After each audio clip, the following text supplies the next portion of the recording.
Hello दोस्तों, welcome back to our channel. तो आज हम स्टैंड करने वाले हैं टाइगर स्कैन एनिमे के एपिसोड 3 और 4 को। पिछले एपिसोड में हम देखते हैं कि उस विलेज पे किसी मॉन्स्टर ने अपने टेंटिकल से अटैक कर दिया था और वहाँ पे लिटिल फॉक्स भी थी, जिसे देखकर शाहजवान कहता है कि मैं तुम्हें जान से मार दूंगा। इसके बाद शाहजवान उस लिटिल फॉक्स का पीछा करने लगता है और फिर हम देखते हैं कि वो लिटिल फॉक्स कैसे भी करके वहाँ से भाग जाती है और फिर वहाँ पे शाहजवान और हुजी दोनों मिलकर विलियर्स को बाहर निकालने लगते हैं। जिसके बाद शाहजवान विलियर्स से पूछने लगता है कि क्या आप लोग उस लिटिल फॉक्स को जानते हैं। और फिर उस विलेज की लीडर बताने लगती है कि बहुत टाइम पहले डीमन हंटर ने उस लिटिल फॉक्स पर अटैक कर दिया था और वो लिटिल फॉक्स बहुत ज्यादा इंजर्ड हो गया था और फिर जिसके बाद हमने उसे बचाया। जिसके बाद वो लिटिल फॉक्स हमारे साथ में रहने लगा, बट शुरू में हमने तो एक गार्ड को तैनात किया ताकि वो हमें हार्म न करे और फिर हमारा उसके ऊपर भरोसा हो गया, जहाँ पर वो हिरनियों के साथ में खेला करता था, जो कि उसका बहुत अच्छा दोस्त बन गया था। और फिर 1 महीने पहले ही उसने हमारे ऊपर अटैक करना स्टार्ट कर दिया और फिर साजोन कहने लगता है कि तो फिर ठीक है, हम हिरनियों की हेल्प से ही उसे पकड़ेंगे। और अब वो लोग वहाँ पे एक प्लान बनाते हैं, जहाँ पे हम देखते हैं कि जैसे ही वहाँ पे वो लिटिल फॉक्स को पता चलता है कि हम लोग हिरनियों को मारने वाले हैं, तो वो लिटिल फॉक्स हिरनियों को बचाने के लिए वहाँ पे आती है। इस मौके का फायदा उठाते हुए साउजवान उसे पकड़ लेता है। तभी वहाँ पे लिटिल फॉक्स कहने लगता है कि इस विलेज में एक दूसरा मॉन्स्टर है और फिर हम देखते हैं कि उसका ये सब कहने से दूसरी तरफ चीफ फर्सने लगती है कि उसके अंदर ही मॉन्स्टर था। और फिर हम देखते हैं कि वो मॉन्स्टर बाहर आके सबको पकड़ लेता है और फिर वो लिटिल फॉक्स कहने लगता है कि तुम एक डीमन हो और मॉन्स्टर भी, लेकिन तुम यहाँ पे एक ह्यूमन के बच्चे को क्यों बचाना चाहते हो? शायद तुम भूल गए हो कि 500 साल पहले एक वॉर में हमारे कितने डीमन क्लैन के लोग मारे गए। उस डीमन की बात को सुनकर लिटिल फॉक्स कहने लगता है कि मैं इस बात से तंग आ गया हूँ, क्योंकि मैंने उस वॉर में अपने सारे रिलेटिव को खो दिया और जब मैं मरने की कगार पे था तब एनियो ने मुझे बताया था, तो मैं उसे कुछ भी नहीं होने दूंगा। तब इसके बात को सुनकर वो मॉन्स्टर लिटिल फॉक्स को नीचे फेंक देता है। इसके बाद वो मॉन्स्टर कहने लगता है तब फिर ठीक है, सबसे पहले मैं इसे ही मारूंगा। और फिर वो एनियो को मारने के लिए सबसे पहले अपना टेंटिकल्स को उसके पास भेजता है। जिसके बाद हम देखते हैं कि साउजवान अपने झाड़ू की मदद से उसके सारे टेंटिकल्स को काट देता है। यहाँ पर सबसे पहले वो उस लड़की के टेंटिकल्स को काटता है, उसके बाद सारे गाँव वालों को टेंटिकल्स को काट देता है, जिसकी वजह से वो सारे गाँव वाले वहाँ से भागने लगते हैं। फिर हम देखते हैं कि हुजी एनियो क्लिप पकड़ के वहाँ से जाने लगता है। फिर वो मॉन्स्टर हुजी को मारने के लिए उसके ऊपर अटैक करने लगता है। इसके बाद हम देखते हैं कि वो लिटिल फॉक्स वहाँ पे आके उस टेंटिकल को पकड़ने लगता है ताकि एनियो की जान बच सके। फिर हम देखते हैं कि उनमें से एक टेंटिकल उसके आर पार हो गए थे, जहाँ पे हुआन को ऐसा देख के दूसरी तरफ होजी एकदम से रुक गया था। और फिर हम देखते हैं कि हुआन को पुरानी बातें याद आने लगती है, जहाँ पर वो इर्नियो से बोल रहा था कि मैं एक डीमन हूँ और तुम्हें क्यों, अगर हम लोग ऐसे खेलेंगे तो दूसरे लोग क्या बोलेंगे। यहाँ पर इर्नियो ने बोला था तुम डीमन हो, कोई फर्क नहीं पड़ता, लेकिन हम लोग हमेशा दोस्त रहेंगे। फिर हम देखते हैं कि उस डीमन ने उस लिटिल फॉक्स को पकड़ के उसकी पूरी एनर्जी को खींच लिया था। फिर हम देखते हैं कि उस मॉन्स्टर ने उस लिटिल फॉक्स के जैसे ही क्लोन बना के उसके ऊपर अटैक करवा दिया था। और दूसरी तरफ हम हुजी को देखते हैं जो बहुत ज्यादा ही गुस्से में उनकी तरफ बढ़ रहा था। तो वहीं पे हम देखते हैं कि साउस जुआन उस मॉन्स्टर के टेंटिकल्स और लिटिल फॉक्स के क्लोन से लड़ रहा था। और वहीं हम देखते हैं कि हुजी उसके पास में चला गया था, उसके मुंह पे लात मार के उसे काट देता है। जिसके बाद वो मॉन्स्टर उसे पकड़ के उसके यान एनर्जी को खींचने लगता है और वो कहता है कि मैं तुम्हारी भी यान एनर्जी को पूरी तरह से खत्म कर दूंगा। फिर हम देखते हैं जिसके बाद उसको देखकर साउजवान उसके पास जाने की कोशिश करता है, लेकिन वो इसी झाड़ू उसे रोक देता है। और फिर हम देखते हैं कि वो 9th लेवल का सेलेस्टियल नेट पर टूट जाता है, यानी कि इसका मतलब है कि साउजवान ने जो सील लगाया था उस बार पूरी तरीके से खत्म हो जाती है, जिसकी वजह से बहुत ज्यादा ही अमाउंट में यानी एनर्जी उस मॉन्स्टर तक जाने लगती है। इसकी वजह से उस मॉन्स्टर के बॉडी में क्रैक आने लगती है और फिर वो मॉन्स्टर कहने लगता है कि आखिरकार तुम्हारे अंदर इतनी यान एनर्जी कहाँ से आई। तो फिर हम देखते हैं कि उस मॉन्स्टर की बॉडी पूरी तरीके से फट जाती है। अब यहाँ से सीन शिफ्ट हो जाता है और हम दूसरी तरफ देखते हैं कि हुजी की आंखें खुल जाती है और उसके आगे ही साउजवान होता है और साउजवान उसे बताता है कि तुम 3 दिनों से बेहोश थे। और फिर साउजवान कहता है कि उस मॉन्स्टर ने तुम्हारी एनर्जी को चूसने की कोशिश की थी, जिसकी वजह से उस 9th लेवल के पल का सील हट गया और उस मॉन्स्टर ने इस एनर्जी को चूसने की वजह से उसका शरीर फट जाता है और अब तुम्हारी वजह से यहाँ पे सब लोग बच गए। इसकी बात को सुनकर हुजी कहने लगता है कि वो अच्छा, तो मैंने एक डीमन हंटर को आज बचाया है। इसके बाद हुजी कहने लगता है कि तुम सब तो किसी काम के नहीं हो, तुम सबको तो मैंने ही बचाया है। जिसकी बातों को सुनकर साउजवान बहुत ज्यादा ही गुस्सा हो गया था, लेकिन जिसके बाद उसे याद आता है कि ये लड़का तो बहुत ज्यादा ही जीनियस है, क्योंकि वो इसे झाड़ू ने ये बात कही थी, क्योंकि उसने जो स्पिरिट सीलिंग टेक्निक का यूज किया था, अगर उसे कोई इंसान फोर्सफुली हटाने की कोशिश करे तो वो वहीं पे मर जाएगा।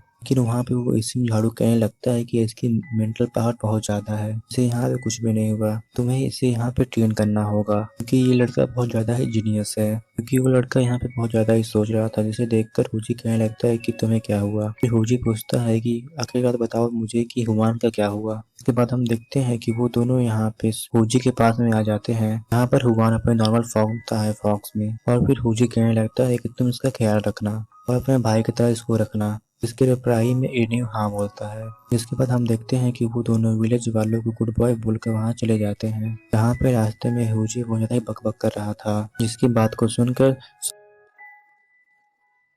और जो उसे चुप रहने को बोलता है। इसके बाद हुजी कहने लगता है तुम तो बिल्कुल बेकार हो, तुम किसी काम के नहीं हो, और मत भूलो कि मैंने उस मॉन्स्टर को मारा था, तुम तो यहाँ पे डीमन हंटर के नाम पे एक धब्बा हो। इसकी बात को सुनकर साओजवान को वहाँ पे किसी की याद आती है, जो कि उसे यहाँ पे ये सब बोल रही थी। और फिर हम देखते हैं कि साओजवान को एकदम से गुस्सा आ जाता है और वो हुजी को एकदम से पकड़ लेता है, हुजी को पकड़ते हुए यहाँ से दूर फेंक देता है। के बाद हम देखते हैं कि होजी को उसके ऊपर गुस्सा आता है और उस पर अटैक करने के लिए बढ़ता है, तब एकदम से साओजवान आके उसे पकड़ लेता है। तो देखकर होजी कहने लगता है कि तुम्हें बस यहाँ पे कुछ मैजिक स्पेल आते हैं। इसके बाद होजी कहने लगता है कि याद रखना, अगर मैंने यहाँ पे मैजिक स्पेल सीख लिया तो तुम्हें मुझसे कोई नहीं बचा सकता है। इसकी बातों को सुनकर वो एशियन ब्रश बाहर आ जाता है और वो कहता है कि वो अच्छा तुम्हें तब से मैजिक सीखना है, तुम्हें मुझे अपना मास्टर बनाना होगा। इसकी बात को सुनकर हुजी कहने लगता है कि तुम जैसे पुराने ब्रश को कौन अपना मास्टर बनाएगा। तो उसकी बातों को सुनकर दूसरी तरफ वो एशियन ब्रश कुछ सोच रहा था। उसके बाद हम देखते हैं कि साउजन कहने लगता है कि ये बेवकूफ है, कि आज तक यहाँ पे एशियन ब्रश से किसी ने ऐसे बातें नहीं की है, तो ये ऐसे कर रहा है। फिर हम देखते हैं कि वो एशियन ब्रश के हंसते हुए कहने लगता है लड़का बहुत ज्यादा इंटरेस्टिंग है, तुमने यहाँ पे मुझसे जिस तरीके से बातें की है, 500 साल पहले एक बंदा मुझसे ऐसी ही बात करता था। वहाँ पर ग्रैंड मास्टर की बातों को सुनकर साउजन पूछने लगता है कि वो पर्सन कौन था। इसकी बात को सुनकर वो इसी ब्रश कहने लगता है कि 500 साल पहले मुझसे अम्मी के साथ में था, हम दोनों ने मिलकर बहुत ज्यादा ही बैटल किए थे। की बात को सुनकर वो ग्रैंड मास्टर कहने लगता है कि उसका नाम क्वीन हुजी था। की बातों को सुनकर वो हुजी कहने लगता है कि वो भी बेकार ही होगा। इसकी बातों को सुनकर साओजन कहने लगता है कि चुप रहो, मेरे एंसेस्टर थे जिन्होंने कितने थाउजेंड जीवन को मारा था। फिर अगर तुम्हें यहाँ पे कुछ पता नहीं है तो ऐसे बक बक करके बातें करना बंद करो। इसके बाद वो स्टेन ब्रश कहने लगता है कि 500 साल पहले डीमंस और ह्यूमन के बीच में एक फाइट हुई थी, जिसमें बहुत सारे खून बहे थे और यहाँ पे बहुत सारे लोगों की मौत हुई थी। और फिर वहाँ पे क्वीन हुजी ने अपनी लाइफ की परवाह न करते हुए वहाँ पे बहुत सारे डीमंस को मार दिया था, उन सबको एक स्पेल के अंदर कैद कर दिया। उसके बात को सुनकर हुजी कहने लगता है इस वजह से ही इस वर्ल्ड में जितने भी डीमंस और मॉन्स्टर है वो इतने पावरफुल नहीं है, इसे हम आराम से फाइट कर सकते हैं। इसके बाद वो एशियन ब्रश कहने लगता है क्या तुम मुझसे मैजिक सीखना चाहते हो। इसकी बातों को सुनकर वो हुजी कहता है कि मैं इस साउजवान को सबक सिखाना चाहता हूँ। इसके बाद हुजी अचानक से अपने घुटने पे आ जाता है और वो एशियन ब्रश से कहता है कि मुझे आप अपना डिसाइपल बना लो। इसकी बातों को सुनकर साउजवान कहने लगता है कि आप सच में इसे अपना डिसाइपल बनाओगे। जिसके बाद दूसरी तरफ हम देखते हैं कि हुजी कहने लगता है कि अगर मैंने स्पेल और मैजिक को सीख लिया तो मैं साउजवान को बहुत ज्यादा ही बुली करूंगा। की बात को सुनकर साउजवान कहने लगता है कि मैं बच्चों से नहीं डरता।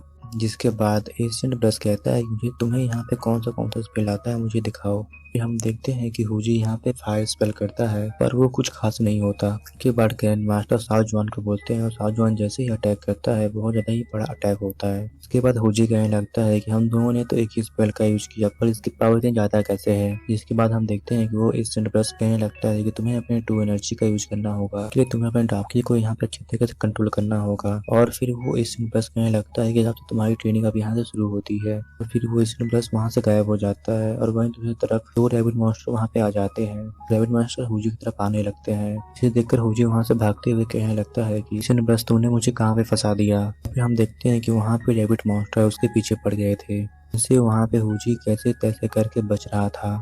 और दूसरी तरफ एशियन ब्रश कहने लगता है कि अपने दाखिले को यहाँ पे अच्छी तरीके से महसूस करो। वहीं दूसरी तरफ हम देखते हैं कि एशियन ब्रश वेपन में कन्वर्ट होकर उसके हाथ में चले जाता है। वो कहने लगता है कि कोई स्पेल कास्ट करो, बट हम वहाँ पे देखते हैं कि हुजी वहाँ पे कुछ भी नहीं कर पाता। इसकी वजह से वो दोनों वहाँ पे पिट रहे थे। और फिर हम देखते हैं कि वो एशियन ब्रश गुस्से में आते हुए कहता है तुम्हारी वजह से मेरी बॉडी में स्क्रैच आ गया। और फिर हम देखते हैं कि हुजी कहता है कि बुद्धि तो किसी काम का नहीं है। फिर हम देखते हैं कि एशियन ब्रश वहाँ तक दूर चला गया था था। फिर हम देखते हैं कि होजी के ऊपर वो तीनों मॉन्स्टर अटैक करने के लिए बढ़ते हैं। इसके बाद होजी कहने लगता है कि आखिरकार लास्ट में मुझे यहाँ पे खुद के ऊपर ही निर्भर होना है। इसके बाद वो अपने यहाँ पे किसी टालिस्मान का यूज करके अपने किसी स्पेल को कास्ट करता है, इसकी वजह से वहाँ पे एक धमाका हो जाता है। इसके बाद सीन कट हो जाता है। दूसरी तरफ हम वहीं जनरल्स को देखते हैं, यहाँ पे साउजवान के साथ में आए होते हैं। वहाँ पे वो जनरल और उसके गार्ड्स होते हैं। इसके बाद उसके गार्ड्स कहने लगते हैं कि मास्टर मास्टर साउजवान ने कहा था कि हमें सिटी के में वापस जाना है।